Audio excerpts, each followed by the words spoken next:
Good afternoon. Welcome to the Director's Seminar at the Institute for Global Prosperity. I'm Professor Henrietta Palmer, and I'm the founder and director of the Institute for Global Prosperity here at University College London. So this autumn term, as you know, is about dreams, desires and aspirations, imaginative landscapes for prosperity. So at the IGP, we're working towards a new model for prosperity in the 21st century, reworking the way we conceive and run our economies, our societies, and our relationship with the planet. Our social and collective imaginaries, dreams, and aspirations are at the core of that mission, not only in understanding how people strive towards ideas of prosperity, but in unearthing how and why different ideas are constructed as they are. And this term, we're inviting scholars, novelists, practitioners, politicians, artists, and filmmakers to help us excavate some of the imaginary forces that brought prosperity to where it is today and where it might be taken tomorrow. And before I introduce this evening's speaker and her wonderful talk, I want just to say a word or two about our 10th anniversary celebrations, because this week is UK Week. So we have been celebrating the achievements of the Prosperity Co-Laboratory for the UK, headed up by Dr. Saffron Woodcraft and her team. And this week has been packed with a series of events in London. We have been rushing from place to place, doing all kinds of extraordinary things. And it included today the launch of our new Citizen Prosperity Index and Dashboard, a novel set of metrics that goes beyond mere income and employment status to provide a holistic account of what truly matters to people, including their social well-being and access to public services. The event, as I said, was held this morning at UCL East with Mayor Rakshana Fiaz, who is the Mayor of Newham, in attendance, and it's already been featured in several national newspapers. So please look up online and follow the debate that is unfolding. Also, Dr. Hannah Bauman and the UCL Citizen Science Academy lead Joseph Cook presented findings from their recent project with We Made That, which is around women's safety in London. And the team have developed a distinctive methodology based on citizen science to improve the understanding of what the safety issues are for women and inform the design and planning of safer spaces in the capital.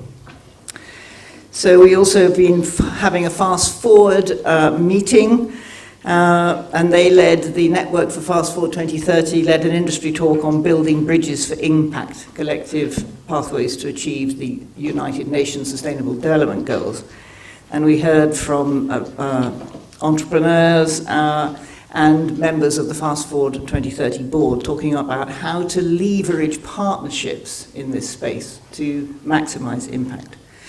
And yesterday, I chaired a roundtable on universal basic services, which is the IGP's new set of ideas about a new approach to welfare in the 21st century, and about how we can strengthen the underlying infrastructure of assets, services, and networks that people rely on to support livelihood security.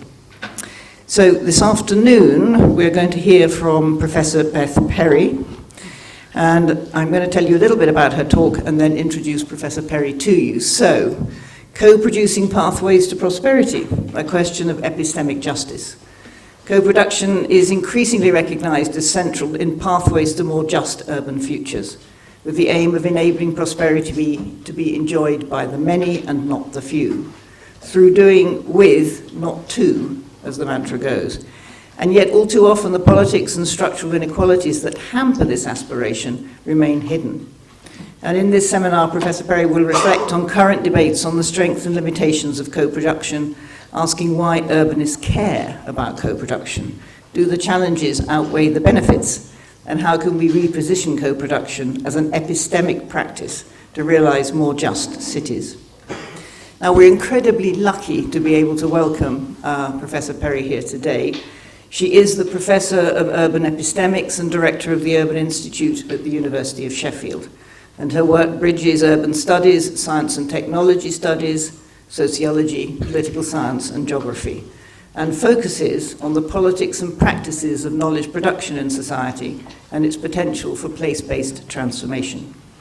She is a leading expert on the relations between urban governance, policy, participation, and the social organization of knowledge, with a particular focus on co-production. She publishes widely on these topics, and her books include Transdisciplinary Knowledge Production, a guide for sustainable cities, and Cities and the Knowledge Economy, Promise, Politics and Possibilities. She's currently leading the Co-Pro Futures inquiry with Professors Catherine Durose and Liz Richardson to develop an action plan for higher education institutions and funders to better support participatory research of all kinds. We're very, very lucky to have her here today, so please join me in welcoming her to the IGP.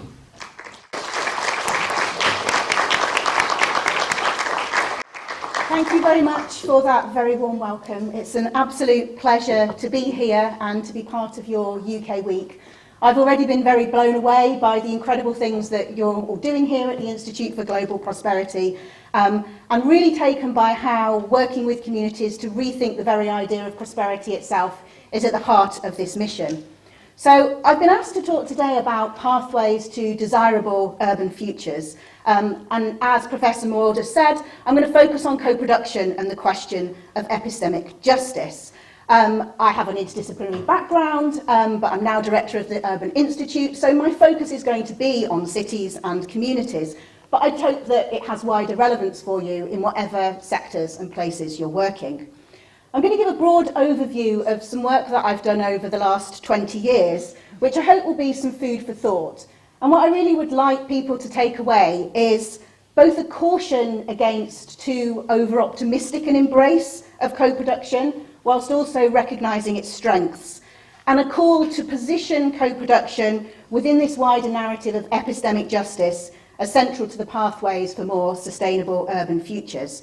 So it's going to be a bit of a mix of biography, practical examples and theory, and look forward to the discussion afterwards.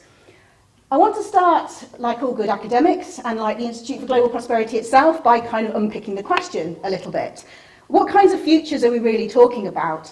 We're in a world that's characterised by far-right extremism, shifting centres of power away from the centre, conspiracy theories are gaining ground around the world, a lot of debate about post-truth in terms of climate denial, global conflict, genocide in Gaza and Ukraine, the marginalisation of vast swathes of people around the world on the basis of colour or their income or their gender or their sexuality, age or disability, wealth disparities are going up. And we also see new cities being built around the world on scorched earth that kind of represent these new fantasies of the world that's going to come, the urban world that's going to come, but often built on the backs of sacrifice zones for the extraction of labour and wealth.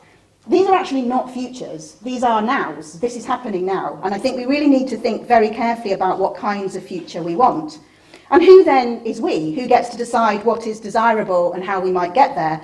I think the work of IGP is really critical here in redefining prosperity, saying it's not just about wealth creation and GDP, it is about how those living in the most unsettled, peripheral, global communities around the world can actually have lives worth living. Closer to home, we see a lot of contestation, for instance, in planning over, do we build on brownfield sites or do we build on the green belt, or where might a community centre be housed that's going to be a space for addicts or for others. And actually, the point is that these pathways are contested. The futures are contested as well, and they're ideologically defined. So even if we can get there, wherever there might be, we also live in a world that's complex and uncertain, it's vulnerable, it's risky. So how can we be certain? When we think about our knowledge claims, where is there room for doubt, for ignorance, for modesty? Because we don't know many of these questions, it leads to a lot of experimentation. I've been doing lots of experimentation, IGP does a lot of experimentation in living labs, but how do we make sure our experimentation is ethical, responsible and sustained? So these kinds of questions have led me to this underpinning interest in whose knowledge matters, in determining what the pathways are, what desirable looks like, and what the future might even hold if we can know it. So I came to this question and to these sets of interests, actually nearly 25 years ago now, in the mid-1990s and the 2000s, where I was concerned with the kinds of hype that was going on around the promise of the knowledge economy. There was a lot of talk of how can we all be the new Silicon Valleys of the future? Around the world you saw Silicon Glens, Silicon Fens, Silicon Savannas, all of these kinds of things springing up In the UK, we have knowledge capitals, science cities, innovation corridors. And what's at the heart of this kind of knowledge economy bubble is a very simple equation that knowledge equals prosperity, where prosperity only equals wealth creation. And this was kind of fostered by a lot of theorists like Manuel Castells, who talks about a new post-industrial economy that's based on creating, doing things to or with knowledge. People like Peter Drucker's Information Society. This is bolstered by regional economic development specialists who are interested in spillovers and agglomeration economies and the co-location of R&D as the future to prosperity. And of course, then you've got critical geographers like Doreen Massey saying, well, these are just high-tech fantasies. You know, what's actually going on here? This was very much the critique that myself and my colleague Tim May put together in this book, Cities and the Knowledge Economy. And really what we were trying to get at was we can't build a knowledge economy for the few, we need to build a knowledge economy for the many. And in this book we sort of go through a kind of critique of the knowledge economy and how it lands in particular cities, what's the politics that underpin that and what might the promise be. And of course, we're not alone in this either. You can see kind of writers like Ali Mandapur talking about new spaces of consumption, new patterns of social inequality that are produced by the knowledge economy, and that this is actually toxic for a democratic society. One of the examples that we build on in the book, which was actually the basis of some of my PhD work, was what was happening in Manchester. And this kind of exemplifies the belief in this pathway that knowledge, which equals a particular view of science, is the pathway to economic development and wealth creation. In the late 1990s, as probably you're all way too young to remember, there was a really big debate over where this big scientific infrastructure called a synchrotron radiation source should be located. And there was a laboratory in the northwest of England called Daresbury that really wanted it. But actually there were also a lot of takers who wanted it to stay in the golden triangle that was comprised of Oxford, Cambridge and London. And what this led to was a whole set of debates about the regionalisation of science policy. How do we take R&D, how do we think about science, and how that actually leads to particular kinds of prosperity. And Manchester was taking this very seriously. In the late 2000s, they came up with an initiative called Manchester Knowledge Capital, which was a collaboration between the 4 universities to try and think about their contribution to the local area. Later, in the early 2000s, there was Manchester Science City. This was actually part of a Science Cities kind of consortium, which had 6 different cities across the UK and was announced by Gordon Brown in the pre-budget statement in 2004. So we were commissioned at the time, I was at the University of Salford, to do some work around these kinds of projects, to help them develop their evidence base, to put together a submission for the Treasury's Comprehensive Spending Review to fund the Science Cities. At the same time, I was also working on an evaluation of regeneration in Hume, which is a particularly marginalised, deprived area on the edge of Manchester and Manchester Metropolitan Universities. You can see here there's a picture of the Crescents at the top on the right-hand side, and then what it looks like now, and the new kind of campus that's been built by the university there. And so at the time we were talking to vice-chancellors, venture capitalists, entrepreneurs. We were also talking with a lot of residents.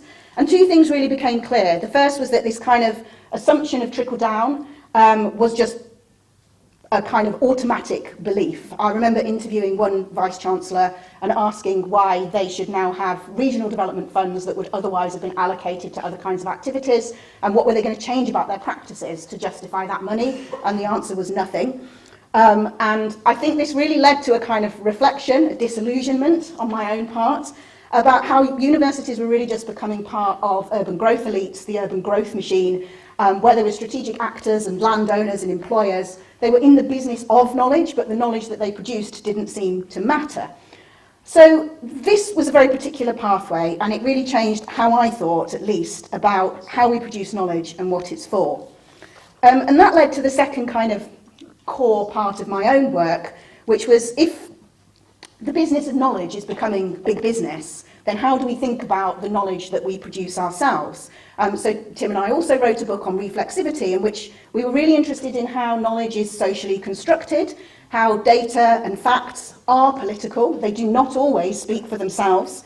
Lived experience, testimony are often dismissed, and many of the claims that we present as valid, reliable, and universal are in fact partial.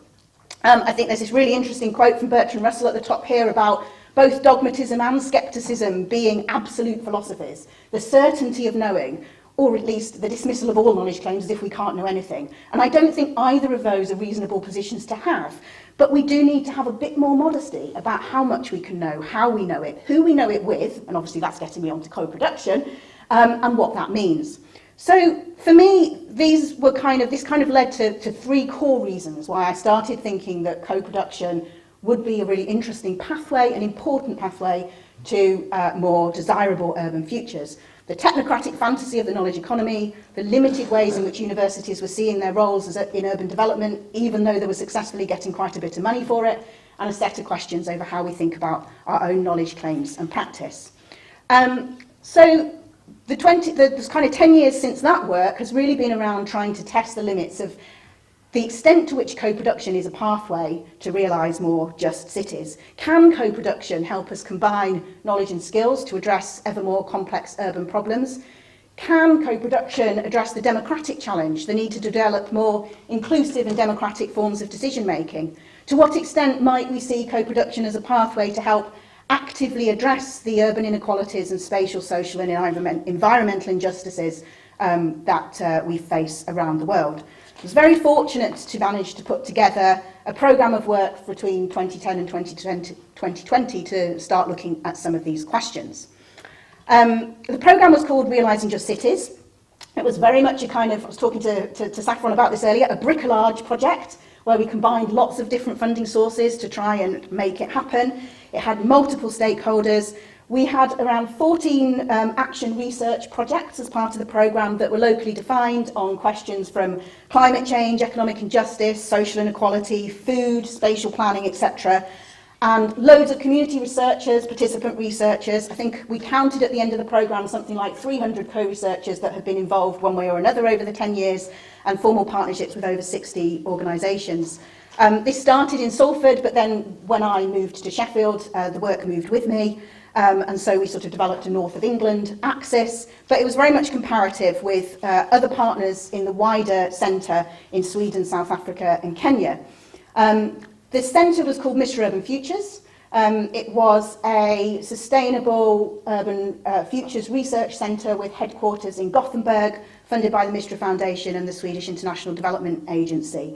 And our, I guess, experiment, our innovation was to set up local interaction platforms in each of the cities in the network, so including Gothenburg, Sheffield, Manchester, Kisumu, Cape Town, etc., where we would develop our local projects but under a comparative framework and a comparative architecture. And before I get on to kind of the meat of like what have we learned from all of this, I'll just give you a few examples of the kinds of projects that we did. Community Savers, this was one of my very favourites. It was building on prior work that Diana Mitlin at the Global Development Institute in Manchester had done with Slum and Shack Dwellers International, and my colleague Sophie King really took that forward to set up a community savers network of women who were doing savings-led organising across the north of England. And that actually led to a new movement and a new charity being set up to develop them. Another project was funded by the Economic and Social Research Council Urban Transformations Programme called Jam and Justice. This was very much based in Greater Manchester to try and make devolution matter. Jam was about trying to connect decision makers and civil society and citizens, and Justice was about trying to involve those usually excluded from these kinds of processes. We set up an action research collective with 15 different people from all walks of life who we selected for their analysis, vision, experience, for their reach into other networks, their relationships and their roots into local community. And between us, we co-initiated 10 action research projects to create spaces for social innovation to rethink some of the problem framing in a different way. Another project was called Whose Knowledge Matters. So obviously this was key to my heart, and this was really about citizen engagement in policy processes. We studied the Greater Manchester Spatial Plan, and we were particularly interested in where there are points in a policy process that you can actually introduce other forms of expertise. So what are those moments of what I called epistemic inclusion or exclusion that might make a policy process amenable to having influence from others? The answer was that there weren't very many. I won't go into a lot of detail here. So we also had a kind of counter-cartography project in one area of Manchester to try and think about alternative citizen knowledges and how we might make them more visible. And last, just in terms of the kind of examples that I'm going to draw upon, was a British Academy funded project called Whose Heritage Matters. I think I called all my projects either after food or Who Something Matters. It seems to work. So this was a project, kind of a pandemic project as it turned out, which made it very tricky to deliver, that was comparative with partners in Kisumu in Kenya and in Cape Town in South Africa. And the thing I think was really interesting about this was how we had to work through what does a comparative design mean if you're doing co-productive work. And so this was very much about trying to align the work with local priorities, think about decentralisation, how we decolonise, what that means in our project. And in many ways, comparison meant shared matters of concern and care, even though the actual cases and contexts and designs were quite differentiated. So where does this leave me? I guess over the last 20 years, I've certainly seen that the voices advocating for co-production have come out of the wilderness to a certain extent. Co-production has become much more of a mainstream discourse within universities, within funding sectors, within the public sector as well. So this is a kind of co-productive turn, right? It's kind of everywhere. There's very different disciplinary roots and traditions that frame what we actually mean by co-production. So from a science and technology studies perspective, this is much more about fragmented, distributed expertise across society and the changing role and relation between science and society. Potentially within development studies, you think about the work of Diana Mitland, co-production as a strategy for the empowerment of the urban poor. Or in political science and public administration, co-production is very much more about a kind of different managerial way to deliver services in a different way to different communities. What a lot of these things have in common, despite the different rationalities, is the emphasis that expertise to address the kinds of problems we face is distributed amongst the many and not the few, and that actually we shouldn't prioritise certain forms of knowledge over others. The mantra of doing things with, not to, is very common across a lot of different disciplines and sectors, through these kinds of non-dominating relations of expertise. Often it's very deep and small scale, because trust matters a lot, experimentation matters a lot, also very messy and uncertain. And I think there's at least two different pathways that emerge for me from the last 2 years. On the one hand, and this is the kind of left-hand side of the diagram, there's the kind of sense that it's all about the ends. So co-production is often framed as being the best way to impact, to achieve an outcome that is the best outcome for those particular groups. So it's quite solution-oriented and implementation-focused. But there's also another set of debates that are really about the means, and actually it's less important where you arrive, so long as you arrive there in a way that is more democratic than other forms of knowledge production or public policy development. So co-production's become a bit of a panacea, and with that comes a range of risks and limits. So within the literature, there's a whole load of things that have been written about the problems with co-production. And I've kind of organised this into 4 key themes.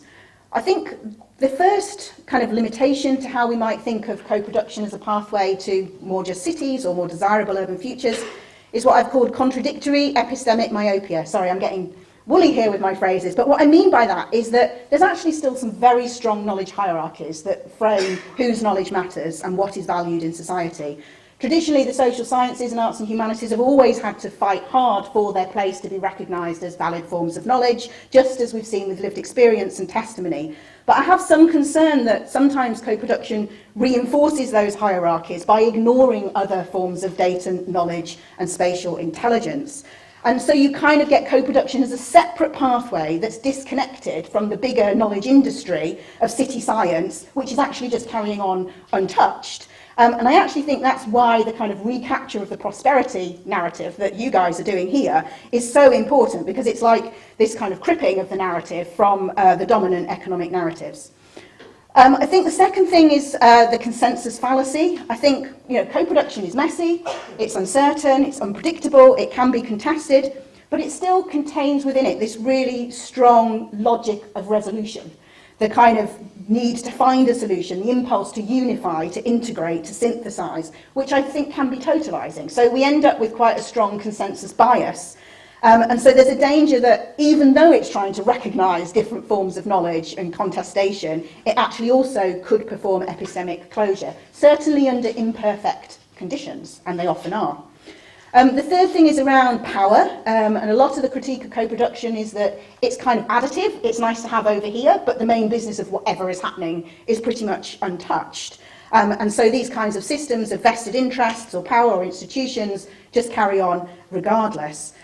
It might be that there's a pathway to an agreed outcome where the outcome is within the realms of acceptability, is within the policy window. But how do we actually then get ideas that are outside of that? So there's a lot of questions over how far we can go with co-production and whether or not it kind of ducks our responsibility to deal with some of these bigger questions, for instance, global knowledge hierarchies, or real questions around global wealth and tax avoidance. You know, how far does co-production take us in understanding and changing some of those questions? And the last thing is about a kind of conceptual muddiness. So there's been a lot of critique of co-production over its overuse. It's a bit fuzzy. It kind of, you know, where's the boundaries between co-production and co-creation and co-design? It's also been misappropriated. Sometimes things are described as co-production that aren't. And sometimes things aren't described as co-production that kind of look like it. I'm thinking of literatures around the commons and various other things like this. And so this kind of makes it very muddy, and that's led myself and colleagues to question, is co-production a good concept, if it's not clear, if it's used in different ways. So I would argue, though, and this is where we'll go for the rest of this talk, that it is still useful. It's still useful, particularly even if we don't all agree on exactly what it is. It's still useful because it provokes action, and it enables change, it emerges through dialogue, and its goal is transformation. And so I'm just going to set out now 5 reasons why I think that co-production still is, despite all of the critique and taking that seriously, a very important pathway. So first, co-production describes the kind of reality of urban life and urban governance in terms of how cities are being made and unmade around the world. There is actually no such thing as a city. There's local authorities, there's the voluntary sector, there's people, there's communities, there's groups. There's no actual thing that you can touch and feel. You can experience something that you think might be a city. But cities are made of humans, non-humans, more than humans, natures, materialities, things, artifacts, networks, etc. And a lot of the kind of critical urban scholarship that I read and am familiar with draws attention to these kinds of questions, that the city is an assemblage of things. It's partial, or as my colleagues Abdu Malik Simone and Vanessa Casson-Brota would say, it's radically unknowable. It's made up of lots of different fragments and isn't a coherent whole. So you could argue then that co-production is the only way, albeit still partial, to know any of it. Because actually the more that we can value those different perspectives and forms of expertise, the more we can try and make sure that some of those pathways are desirable. It's a way of recognising what these pathways are being layered on top of, what chance they might have of success in very particular kinds of scenarios and contexts. I think co-production also draws attention to what Scott calls the indispensable role of practical knowledge, informal processes, and improvisation in the face of unpredictability. So from this perspective, you'd argue that co-production isn't really a choice, it's a necessity if we take the ontology of the city seriously. I think the second point I want to make is that co-production is already being accepted as a pathway to different kinds of futures, and perhaps those of us that have been banging on about it for quite a while have some responsibility to bear for this as well. But I think it suggests that we do need some more critical analysis of how it's being developed as a pathway and with what kinds of implications. There's now enough co-production out there for us to study it as well as do it. And I think it's really important because co-production is being claimed as participatory urban governance. It's also being demanded as the right to the city. If you look at some of the literature on participatory urban governance, co-production is seen as the kind of highest rung of what was Sherry Arnstein's ladder of participation. It kind of promises to fix this democratic deficit, and that it's a different way of engaging with citizens. It's not tokenistic. There's increasing evidence that UK local authorities, for instance, are taking this very seriously.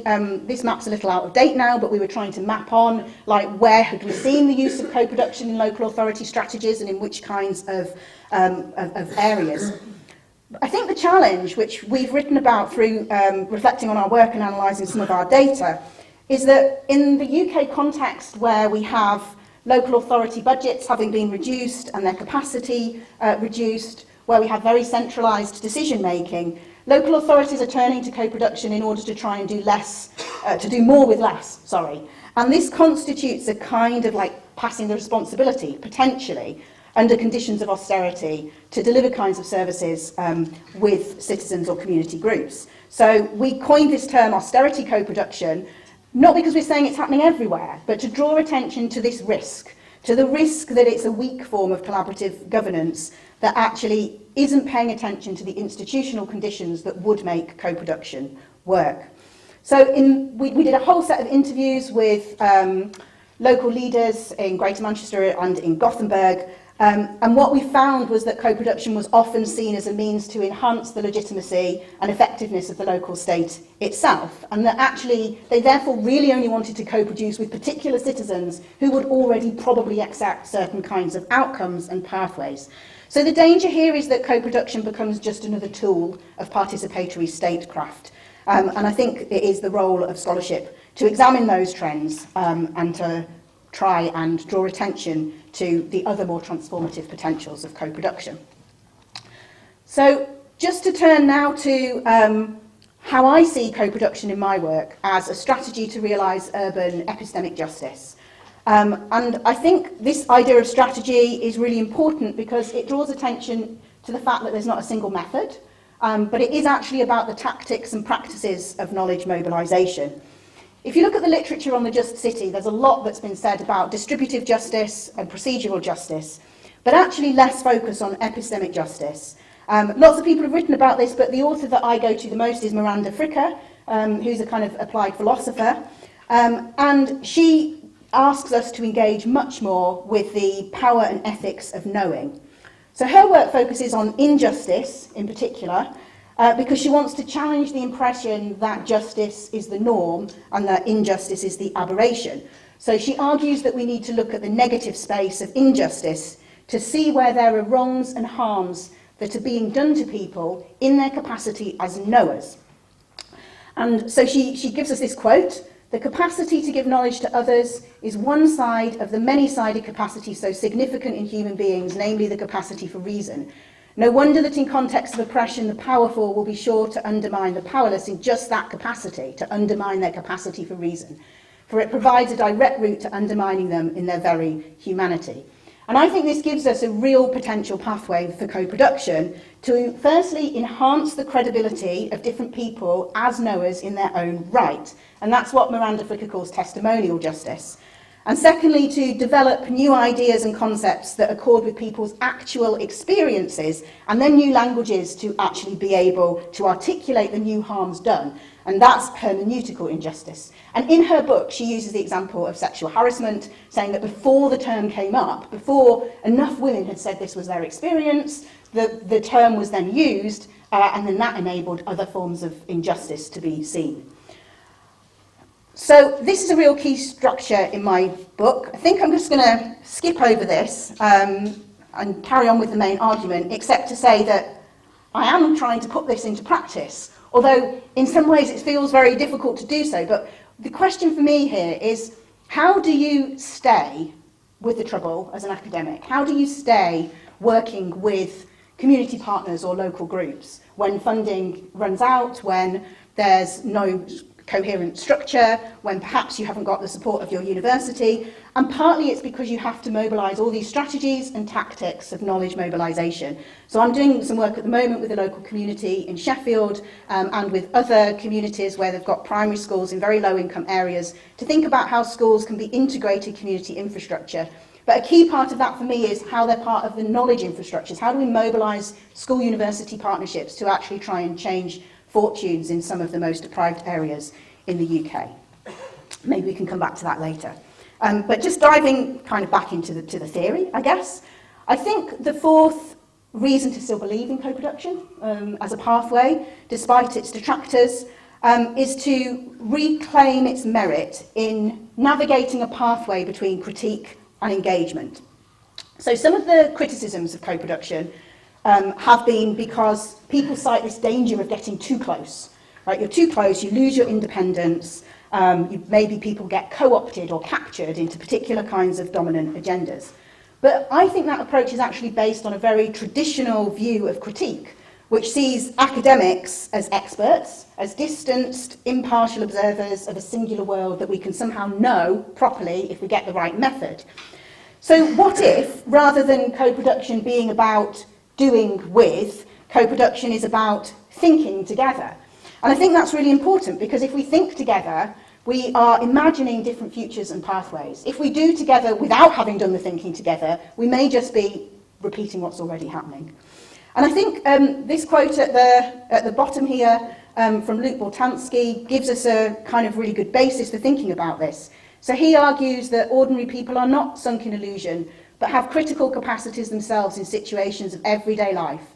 And a framework should pay attention to the activities and critical competencies of actors, an acknowledgement of the pluralistic expectations which in contemporary democratic capitalist societies seem to occupy a central position in the critical sense of actors, including the most dominated among them. So here, it's not framing and constraining critique to a professionalised domain for academic experts. Academics are decentered, but they have a different role in many of these partnerships, which is about mobilising, it's about gathering, it's about assembling, it's about convening, it's about sense-making, it's about synthesising. And that requires a different sort of reflexive position for how we see our roles as academics. There's more here around us not accepting that we have a kind of totalising and privileged position. And I think what this gives us and what it means is a response to Neil Brenner and Christian Smith's call for new epistemologies of the urban. And they argue that the urban is a collective project. It's produced through collective action, negotiation, imagination, experimentation and struggle. So co-production is possibly one way of putting this into practice, not by being against critique, but actually seeing co-production as critique as the basis for action. So that was all a bit chewy, but I think I just want to draw attention to the kind of fifth reason why I think co-production is a really important pathway that we need to take seriously. And that's to draw attention not just to what knowledge we need or how we produce it, but to where it's produced. I think we can reframe co-production as a refusal to bracket how we do our work from the institutional conditions required to do it. And what I mean by that is kind of going back full circle to what is the role of universities in society. I have spoken with a lot of PhD students or early career researchers at the coalface trying to do this work. They're out in the community feeling that the university hasn't got their back. And sometimes they're embarrassed by the institutional power that universities have, and so they almost position themselves doing this work despite, not because of the university, without recognising that actually we're tethered. We're tethered to our institutions in ways that afford us the freedom and the privilege to do what we're doing in the first place. So I think we need to not deny the kinds of institutional privilege we have, but we also need to choreograph the university into, rather than out of, the landscape of these kinds of activities. The concrete example of how we're trying to do that in our work is the project that you referred to in the bio, which is a project called the Co-Production Futures Inquiry, which is funded by the Universities of Sheffield, Manchester and Liverpool's participatory research funds. And what we're trying to look at is how universities can get their own houses in order to support co-produced and participatory research. Because a lot of the guidance that's come out over the last 20 years, which is amazing, is all about the individual researcher in the field behaving better, more ethically, having a better method. Like, fix it all yourself. It's not good enough. So this is where we're trying to pull together an inquiry. We've got most of the research funders signed up, some very high sector university organisations, including Universities UK, and to try and work out what an action plan for change might actually look like. So to summarise the two main kind of claims as to why I think co-production is important in rethinking pathways to prosperity, but why we also need to rethink it, it's these two things. So firstly, co-production aligns with the ontological unsettling of the city and the claims and demands made by different state and civil society actors for its reconstruction. Secondly, co-production as a strategy for urban epistemic justice, and this is for us really as academic researchers and students or researchers of the future, it's a response to the need for a new urban epistemology through collective critique and intelligence, and engages seriously with institutions of knowledge production. So I think this also needs to be, we need to see co-production within the context of a whole set of wider debates about the relationship between data and politics, and knowledge and politics, which I'm calling urban epistemics. So we need to kind of reframe like how we see co-production in relation to contemporary urban theory, policy and practice. We need to think about how co-production makes us think differently about systems and structures and regimes which reproduce epistemic inequalities. We need to then think about how we, through our institutions and through our own practice, can make reparations to these epistemic relations of power and privilege. And I think most importantly, we need to reimagine existing and forge new epistemic imaginaries and forms of collective intelligence. And I just want to come back to the key point there, really, which is that this mantra of co-production as being about doing with, not for, different groups, does need this extra preliminary step that we have to think with, not for, as well. And I think we need to challenge what we mean by pathways, because co-production is not linear, it's not singular. It does have a lot of complexity and causality involved in it, so I think we have to have some scepticism about the idea that there's a simple roadmap or set of instructions, and that gives rise to this idea that it's more the strategies, the tactics, the practices that matter. And I think the last thing is really then about, it's not really all about the futures. We can't know for certain anything that's going to happen in the future. So at the Urban Institute, we've been thinking a lot more about the now and the different nows that people around the world are facing. What is the current conjuncture and how do we deal with that? So, do I still have a little bit of time? Yes. Very briefly, what does this mean? And I'm sure you can have access to the slides and I'm happy to elaborate. I think very practically we need to be mindful of the myths and not reproduce them. We need to think differently about the kinds of outcomes that we might expect, about whether people just turning up is co-production or whether we really value and integrate their expertise. I think we need to define and think about what the core values are. This is our attempt, but there's tons of sets of principles for co-production that exist.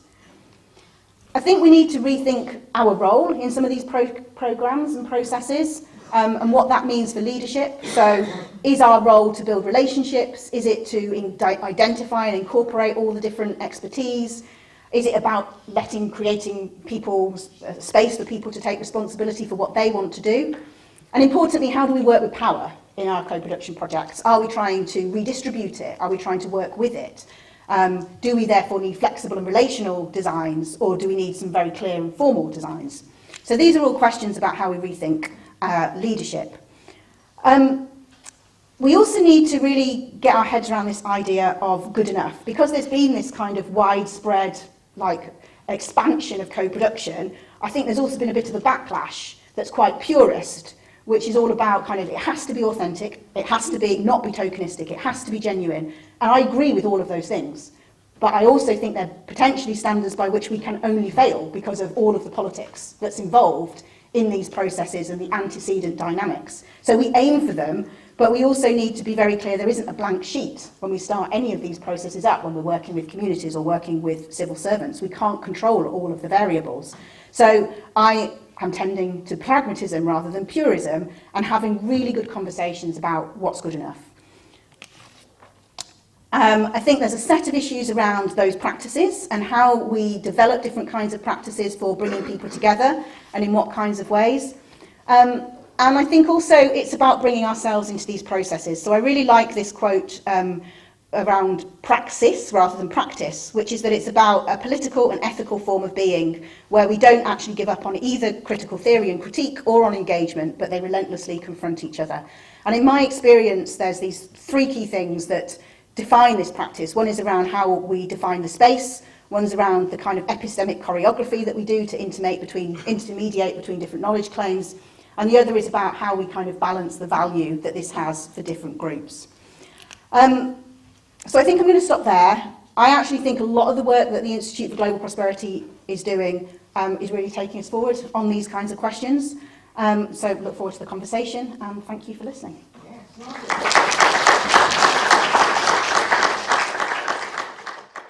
So thank you very much indeed, Beth. So, I mean, I think the most important thing about this question is that it's messy. So if you think about the way we interact with other people, you can never completely know another person, but you're perfectly capable of thinking with them, building things with them, creating things with them.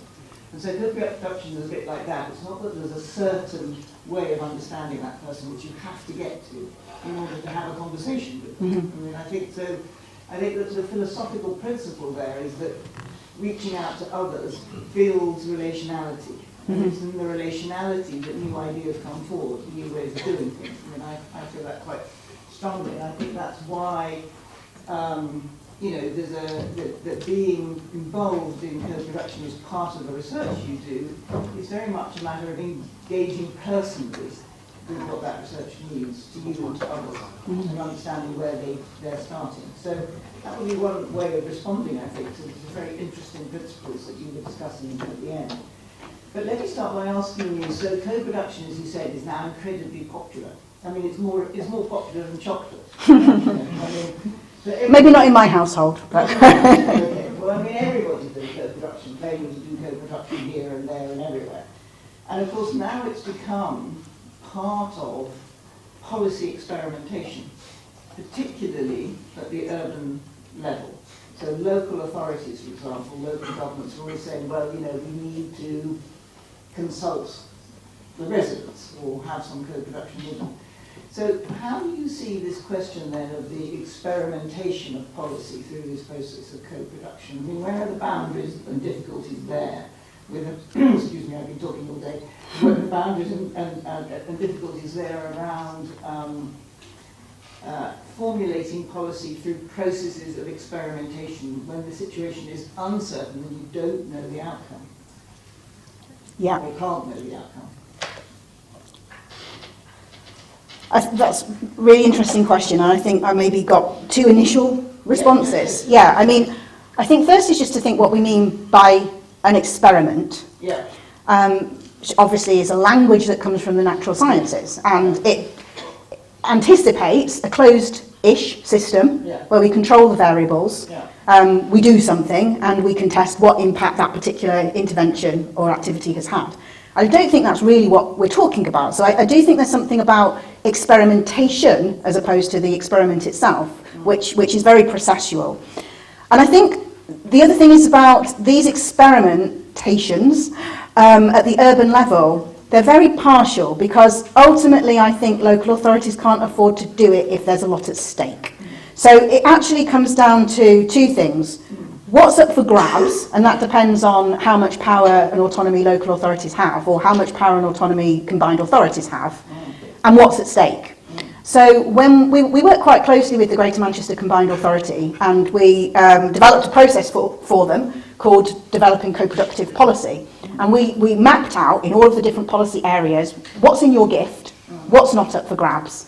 And there were certain things where they were like, well, don't even talk about co-production. Don't use the word. There's no way you can do it. Like maybe things to do with housing numbers, where actually some of the targets are being set nationally. There's no control over it. Yeah. So what happens is that it is the marginal, lower cost things that actually then might get co-produced. However, some really good stuff can happen. So I think in Greater Manchester, there's some really great work that's happened around homelessness and the Greater Manchester housing strategy. And so there's some good examples of where those experiments can go, but they don't necessarily get mainstreamed. And I think that's what I was trying to get at in terms of the kinds of how do we make it a bit more business as usual, but how do we also know where it's not going to be the right approach, so you should never promise it in the first place. Yeah, no, that's a very good point.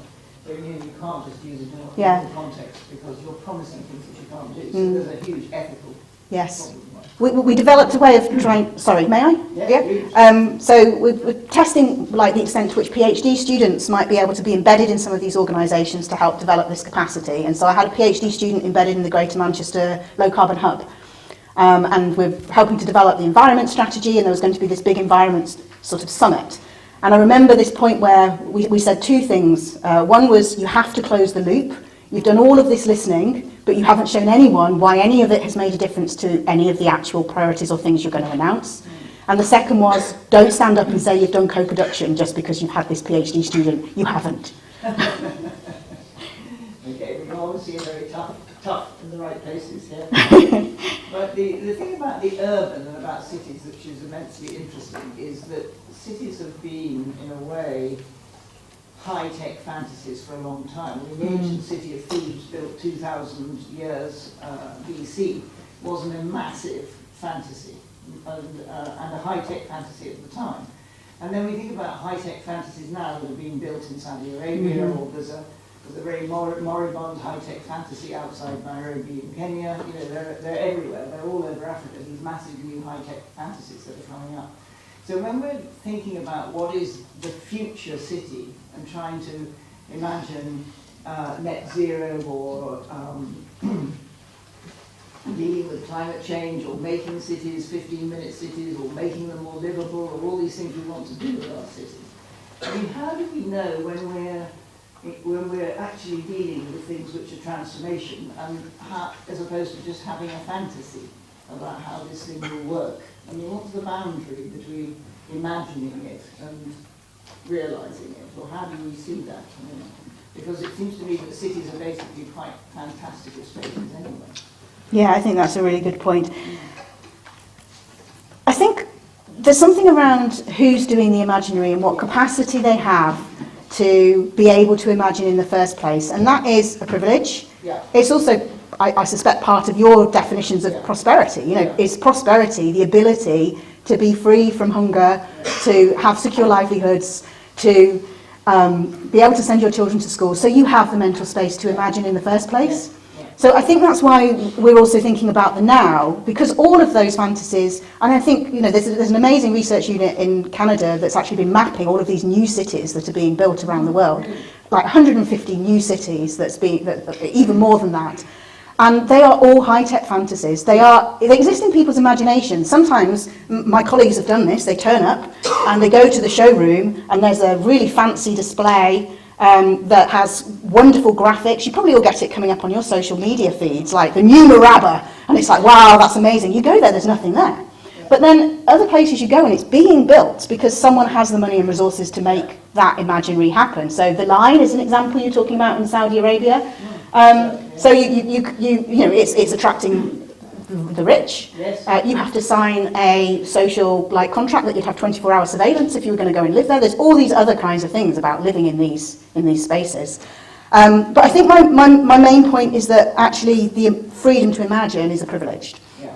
And so at the moment we are relegating the realm of the fantasy, the imaginary, to the elites. Yes. Yeah. And of course, everybody has to have the capacity and the ability to, and the space to imagine and to fantasize and so on. But then thinking about another element, and just before we open up to the floor, of what you were saying in your talk, was the notion that we somehow need, the cities of the future, or even the cities of now, need in a sense to be just. Mm-hmm. And this is another very interesting framing of the urban. What is the just city? Because, I mean, you know, cities work because they're very, very diverse. And in that diversity, there, of course, is great inequality. There's great inequality of resource. You know. And I don't think that if you imagined a city as completely just, I wonder if it could function as a city. You know, because of everything the city needs to sustain it, and the relationships on which it has to be built. So, I mean, is the notion of a just city just as much a fantasy, do you think, as a high-tech city? Absolutely. Yeah, I mean, we had a 10-year programme across multiple countries with loads of different partners. We reviewed all the literature. We still couldn't answer the question, probably, of what is a just city and do we all agree what it is. What you can do is break it down into its component parts. Yes. And think, well, it would be more just if this happened. It would be more just if, you know, maybe that's about who gets to decide or participate in decision making, or maybe that's about how wealth is redistributed. Those things are more just. But I think you're right, it's a fantasy, but I also think that there's something in what Miranda Frickers was saying about the negative space of injustice. Mm-hmm. So in some ways it's easier to talk about spatial injustice and then try and work on those things. And avoid it. Yeah. Because we will never agree what is the just city, concretely, because what that means for one person will be different for another. Yes, absolutely. Fantastic. So let's open up now in the microphone so we've got some audience. So, questions then. Yes, please. So here first. Thanks for the talk. It was very informative. I have kind of like 1A and 1B.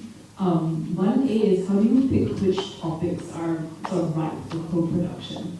And I assume that's also something you work with the council on. I don't know, I'm just asking. And I think 1B is, have there been any issues or topics which have resulted in more contestation than co-production? Because I'm curious also in terms of power dynamics, right? I've been trying to imagine what the opposite of co-production is, just from like a theoretical perspective, and I kind of landed on it just being status quo as is. But if we take it to the other extreme, then I would imagine also possibly as a valid form of epistemological injustice, things like strikes and protests.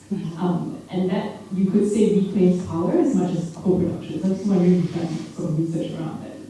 Thanks. Yeah, great, two questions.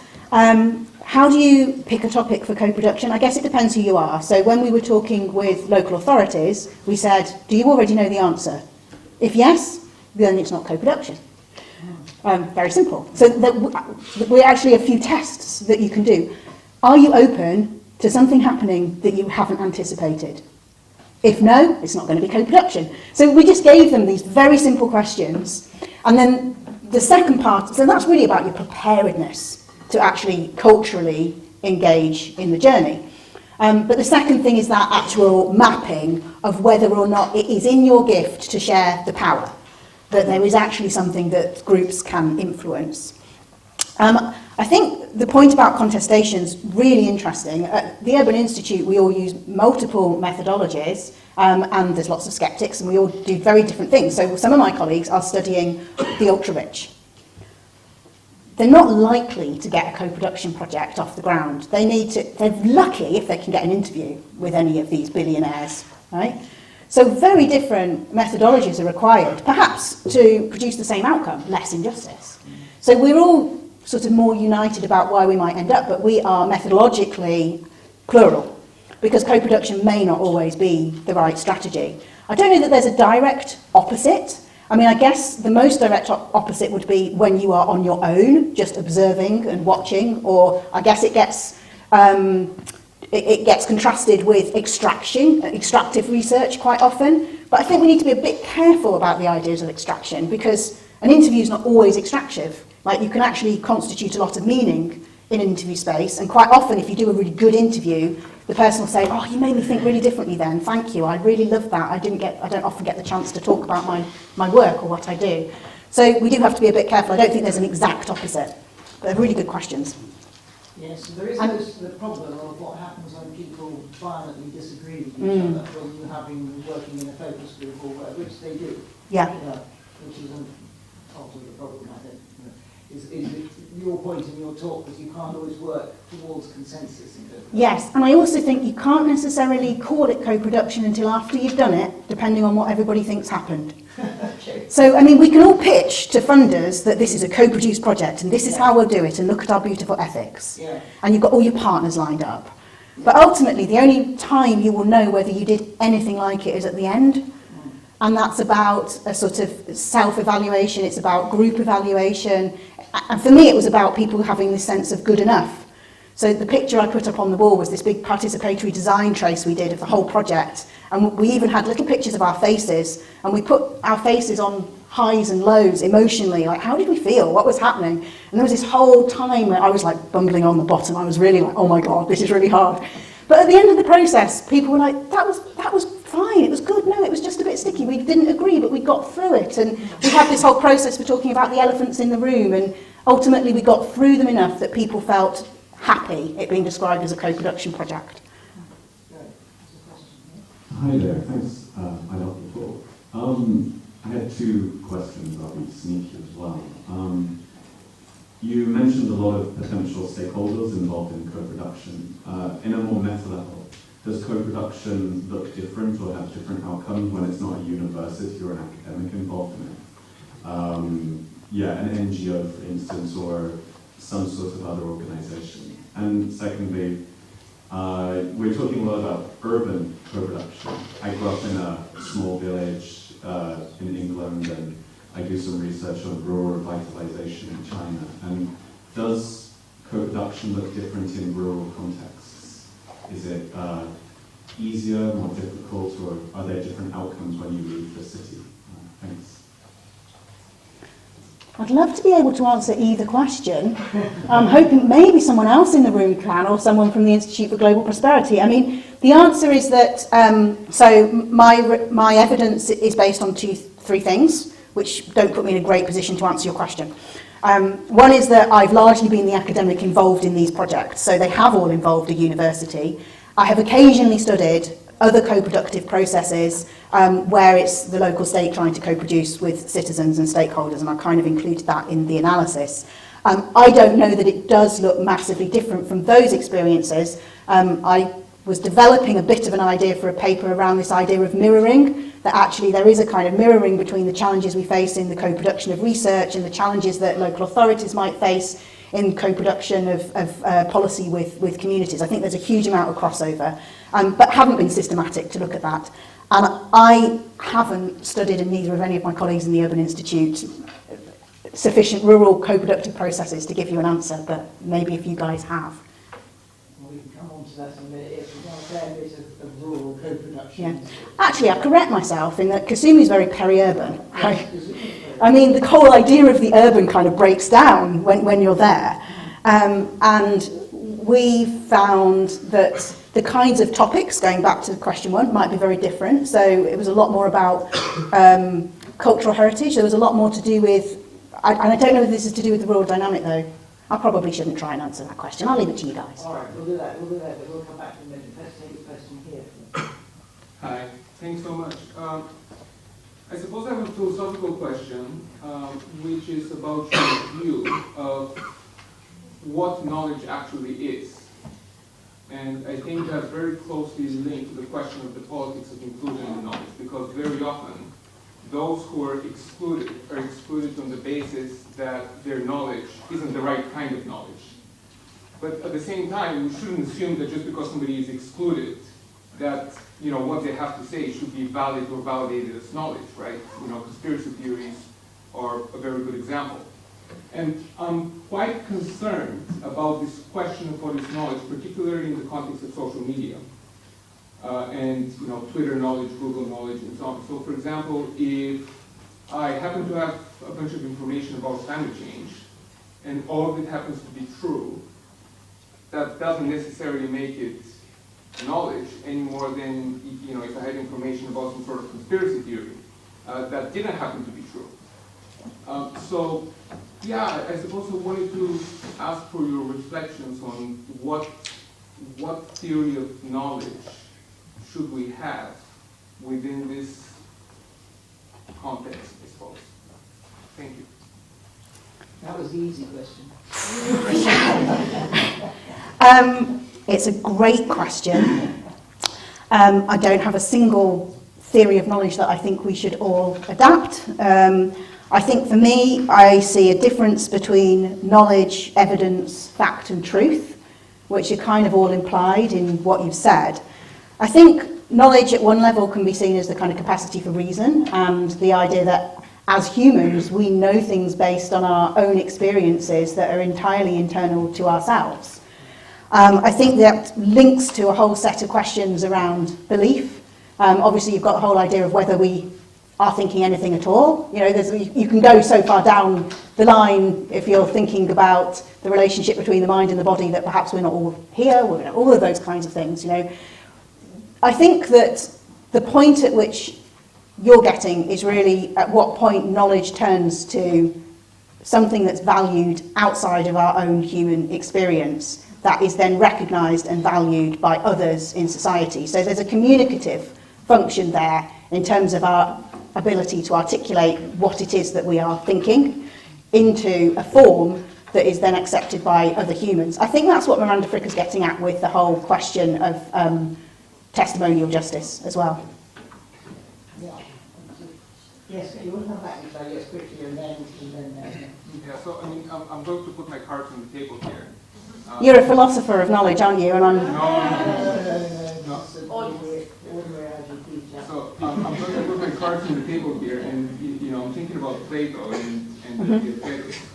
And I was just, the problem for me, particularly within the context of online information, is what is the difference between true belief and knowledge, right? So if we say that knowledge is true belief with some sort of an account, which again is problematic, but it's closer than just true belief, then what is the kind of account that we need to have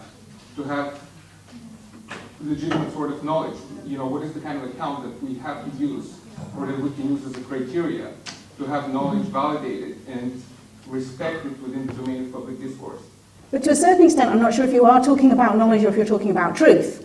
So, I mean, there's lots of categorizations of different forms of knowledge, like Harry Collins and others have come up with these, like, typologies of different forms of expertise, or you've got the idea that knowledge is tacit or codified, it's embodied, it's embedded. So, knowledge can be all of these things, but you're talking about how do we know what is true, which is different if you're talking about, like, the shadows on the back of Plato's wall or whatever. And that actually still comes down to co-production, because the more different kinds of knowledge that you have, the more you might, at least in one version of, is it the correspondence or the correlation version of truth? I can't think which one it is now. You might have enough people believing the same thing that they think is true. Now that also is a bubble, right? So then you've got all of Paris's filter bubbles that just because the people say that that's all true, it's not actually true. I do think there's a conflation there, though, between knowledge and truth, and I don't think that we have any very clear methods to differentiate between some of those things. I'm just going to leave it there because I probably... No, okay. But I also think that one of the ways that this often comes up with the critics of co-production is to say, well, it's all very well going to talk to these people in London or Manchester, but really this is just their opinion, right? So it was what I was getting at. Is that what you're getting at? Well, maybe partly. So it's a belief problem. But actually I think that the point is that we don't just go and ask people what their opinion is. So co-production is a process, and it's a process of engagement which unfolds over time. So it's not just that you're listening to the first thing that comes into people's minds. So I think we can get around it from that way too. Yeah, absolutely. Yeah. But also, I mean, if that's not knowledge or truth, then, I mean, so we're talking about data and facts, actually those are also contested all the time and get repeated badly, often. That's also very true. So we have a question for you here. I'm talking about cooperation. You mentioned a lot of cooperation. My question is also about it. Under the big environment of cooperation, how people preserve their identity, especially for those minority people. For example, even right now, our communication and cooperation is also made through language as a tool. However, English is not my mother tongue, so it cannot be avoided to those hierarchy system under our cooperation. So how do you think about the cooperation and identity, their relationship?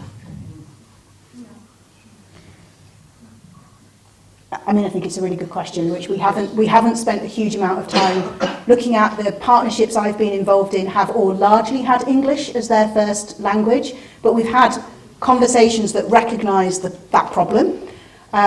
We have continuously sought to ask for further funding to be able to translate things into different languages. It's not only about the words we use, but also the concepts. So there was when it comes to, like, even the word co-production meant very different things to our partners in Kenya than it did in South Africa than it did for us. So I think there is a real issue over English as a kind of dominant language, which feeds into the epistemic hierarchies and languages. We're beginning to have, so we do a lot of work in Latin America at the Urban Institute at University of Sheffield, and we're beginning to have more sort of Portuguese and Spanish-speaking seminars, which obviously I can't go to because I won't understand, but that's actually what we need to start thinking very differently about these kinds of questions. And just to link also, I'm trying to write a paper with a collaborator in France. This kind of goes to your point about knowledge, truth and data. None of the concepts translate. We're spending ages trying to cross-reference our glossary of what we're even talking about in the first place. And so I think they're really important frontier questions for how we deal with the kind of global epistemic questions.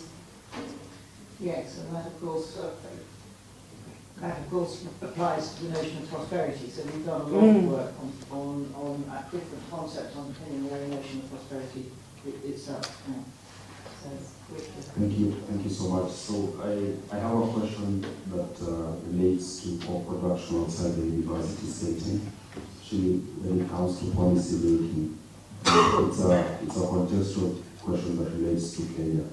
So part of the constitutional requirement in the policy making process is public participation, and it's used in the form of involving the citizens in the policy-making process. But often it gets hijacked by biases and influenced by the will of politicians. So there's a problem of power balance in the process. So the question is, how do you deal with such kind of risks in the process of co-production of influences, of biases, and power, as well as the language? I think not the difference of the languages that are being spoken, but perhaps the semantics of the wordings that are being used to influence whether someone ends up liking the policy or not, which ultimately influences the kind of outcomes that are achieved. Thank you.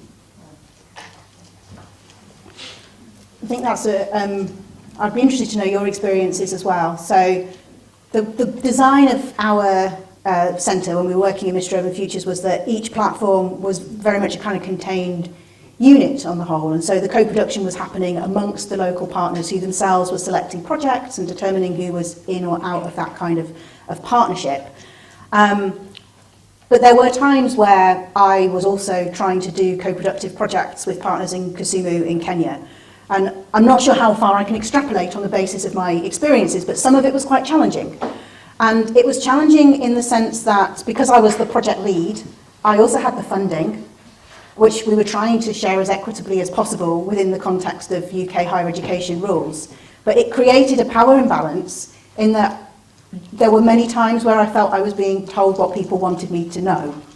And there were times where some of the kind of constitutional requirements for participation or the participation of women was performed. And I know it was from other people who told me that it was a performance because I was there and we were doing this work.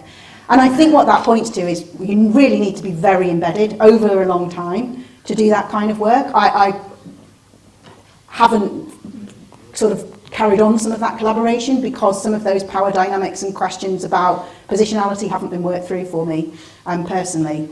I think that it's also a very long-term journey, and there's something very interesting about the ways that we know. So Sheila Jasanoff has this concept of civic epistemologies, which is the ways that people know anything, and they're sort of embedded in civil service processes. So it's not so much about what we know as individuals, but how we might know and how that knowledge works within an organisation. And I don't think we've done enough pre-work to understand that, actually, if I'm honest, in all of our different policy environments in the network. So also just some really important, challenging questions that point to the need for a much sensitive understanding of what co-production means in these kinds of global partnerships. The extent to which I've reflected on that so far has really been with partners in Cape Town and ourselves, where we were thinking about what the value is of international co-production partnerships, because we'd all had these moments of difficulty, of struggling with kind of what it means to do this work from within a UK higher education sector. And that's where we came up with these ideas of like the alliances that actually get formed beyond the formal partnership. So you might have your project, but that's not actually where the real work of understanding and relational building is happening. It's all around it. So it might be that you're having private conversations about some of that stuff, but it's not necessarily on the table. And then the second part of that was around allyship and how you sort of build those relationships over time. And the third was about then kind of trying to think about activism in a very different way when you're working at such a grand distance. Yes, but I think the issue is when